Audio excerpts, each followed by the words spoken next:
Hello everybody. I think it's been long enough since we've given a feeding to our 360, and just going through this, it's not completely dry,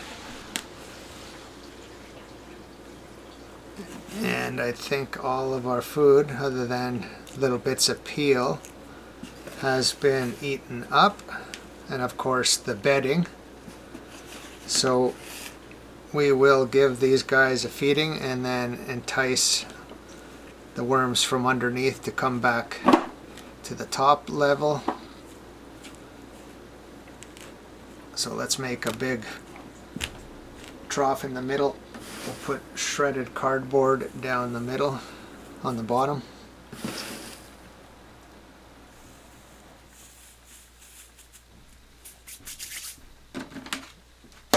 And we have lots of romaine scraps we can put on one side. It's not frozen, but it'll still get eaten pretty good.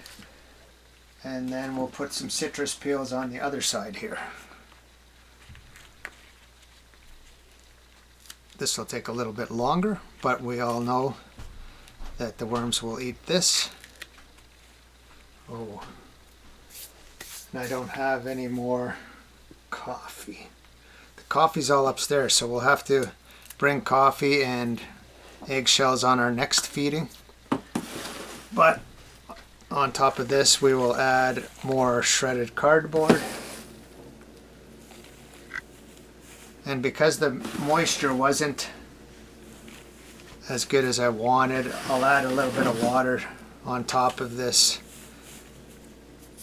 just to bring that moisture level back to a more enticing level for the worms.